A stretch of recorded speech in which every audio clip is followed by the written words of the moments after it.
जाहिर कर रहे हैं, सूत्र क्या बता रहे हैं, आखिर किस स्थिति में अर्चना मिली है? थोड़ा सा अगर दर्शकों को आप फिर से बताएं, पूरी जो जानकारी अभी तक निकल कर आई है। किसके उसके साथ कौन कौन था? अर्चना तिवारी के साथ कौन था? क्या किसी और को भी अरेस्ट किया गया है अर्चना के साथ जो था, या फिर किस स्थिति में क्या कुछ बरामद हुआ है अर्चना के पास से? क्या और आगे का प्लान था? कुछ और अगर डिटेल अभी तक सामने आई हो मनोज। बिल्कुल, जिस तरीके से लखीमपुर खीरी से बॉर्डर से जुड़ा हुआ इलाका, जो धनगढ़ी का इलाका, वहां से अर्चना को बरामद किया गया। लेकिन जो आपको बता दूं कि जो नेपाल का जो इलाका है, नेपाल हमारा मित्र देश है और जितनी भी जो सीमाएं साझा होती है, जैसे लखीमपुर खीरी की 90 किलोमीटर की ऐसी सीमा है जो नेपाल से हम साझा करते हैं, और वो सीमाएं सारी खुली हुई हैं, जिससे आसानी से इसमें एक दूसरे के देश में जाया जा सकता है और जाते हैं। नेपाल से हमारा रोटी बेटी का संबंध भी है, और जिसको चलते लगातार जो बॉर्डर है उसमें तो मामूली सी चेकिंग के बाद आदमी आ जा सकता है। लेकिन जिस तरीके से अर्चना का जो मोबाइल बंद में बताया जा रहा था, उसको जल्दी ट्रैक नहीं किया जा रहा था, और जो उसने नेपाल धनगढ़ी पहुंचकर जो अपनी जैसे सूत्र बता रहे हैं कि इंस्टाग्राम आईडी को एक्सेस किया था, उसके बाद उसके ट्रैप किया गया, उसको जानकारी ली गई और लोकेशन का पता चला था। उसके बाद ही पुलिस उस तक पहुंची थी, और एक जांच का दायरा जरूर पुलिस को बढ़ाना पड़ेगा कि अकेले इस तरीके से अर्चना जो इंदौर से चली है और एजेंसियों से बचती हुई नेपाल, या तो वो खुद गई है या किसी के जरिए किसी के कोई उसको लेके गया है, ये तो जांच के बाद मामले सामने आएगा।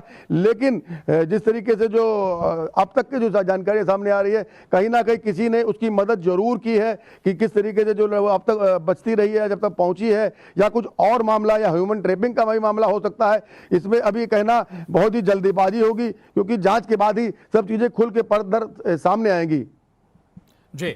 और रहेगा मनोज, मैं लौटूंगा आपके पास, और कटनी से नारायण गुप्ता हमारे साथ जुड़ गए हैं। नारायण, परिवार वालों तक भी स्वाभाविक है कि यह खबर पहुंच गई होगी, अर्चना तिवारी बरामद कर ली गई लखीमपुर खीरी से। इस पर उनका क्या रिएक्शन है? एक आशंका है वो ह्यूमन ट्रैफिकिंग की जाहिर कर रहे थे, लेकिन बार बार बात यह भी आई कि बहुत कुछ परिवार छुपा रहा है। कोई लव एंगल वाला मामला भी है क्या? आप कुछ परिवार बता रहा है नारायण? जी बिल्कुल, आपको बता दें कि पूरा मामला है अभी भी रहस्य है, चूंकि लड़की जरूर दस्तयाब हो चुकी है, लेकिन जो मामला है अभी भी जो रहस्य है वो बरकरार। चूंकि जिस तरह से आपने बोला लव एंगल है या उसकी मदद कितने लोगों ने की, इन तमाम लोगों को लेकर अब तक कोई खुलासा नहीं किया है। जिस तरह से रेल एसपी ने ट्वीट करके जानकारी तो स्पष्ट कर दी है कि लखीमपुर इलाके से जो नेपाल बॉर्डर लगा हुआ है वहाँ से दस्तयाब की, लेकिन वो वहाँ कैसे पहुँचे, किन किन लोगों ने उसका साथ दिया, या सच में जिस तरह से कल ही जो न्यूज उनके परिजनों से बात की तो उन्होंने आशंका जो जाहिर कर रही मानव तस्करी की, क्या उस तरह से वो वहाँ पहुँची है। ये तमाम जो बिंदु हैं उनकी जांच के लिए ये देखना बाकी रहेगा कि क्या इसको किस तरह से निकाला जाएगा। हालांकि संभवतः ये संभावना जताई जा रही है कल रेल पुलिस निश्चित इसमें पूरा खुलासा करेगी, और ये जो धीरे धीरे पर्दा है वो अपने आप खुल के सामने आएंगे। परिजन अभी तक इस पर कुछ भी कहने से बचते नजर आ रहे हैं कि ये कहाँ है, क्योंकि शाम को न्यूज 18 की टीम ठीक है। नारायण, जीआरपी से जुड़े सोर्सेस कुछ और बता पा रहे हैं क्या?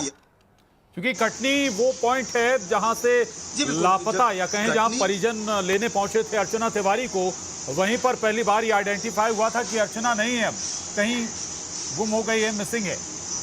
नारायण जी बिल्कुल, जिस तरह से ये बातें स्पष्ट हो रही हैं, क्योंकि लगातार 7 तारीख से 13 दिनों के बीच में जिस तरह से पूरी सर्चिंग चालू रही, अलग अलग जगहों में पुलिस ने दबिश दी, फिर चाहे नर्मदापुरम हो, नरसिंहपुर हो या ग्वालियर, और अब दिल्ली के बाद सीधा वहाँ नेपाल बॉर्डर में, उन तमाम चीज़ों को लेकर जिस तरह से सामने आया है कि अर्चना मिल गई है, और ये इन तमाम जो लोग हैं, जैसे एक ग्वालियर के आरक्षक है, उसकी भूमिका देखनी पड़ेगी कि उसकी क्या भूमिका रही, और जो कटनी पुलिस ने 5 संदिग्धों के नाम बताए रहे, क्या उनमें से कोई एक शामिल है, क्या उनकी भी कोई भूमिका रही। ये तमाम जो सवाल है अभी भी बरकरार है, चूँकि ये तो जो तमाम सवाल के जवाब कल ही स्पष्ट हो सकेंगे। ठीक है, लौटूंगा आपके पास, कुछ और सोर्सेस को खंगालिए अगर कुछ और डिटेल आपके पास तक निकल पाती है।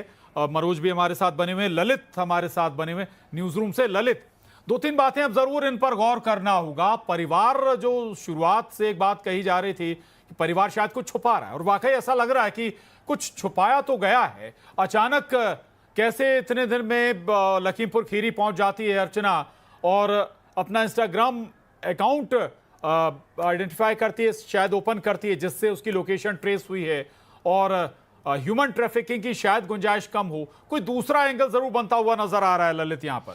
बिल्कुल प्रशांत, एकदम आप सही बात कह रहे हैं। हालांकि हम इस पर किसी फैसले पर नहीं पहुंच रहे हैं, लेकिन जो सवाल खड़े होंगे वो तो सवाल खड़े होंगे। अब आप देख लीजिए दिलचस्प बात, अगर सड़क रास्ते से देखा जाए तो 15 किलोमीटर का सफर और 860 किलोमीटर भोपाल टू लखीमपुर खीरी का डिस्टेंस पड़ता है।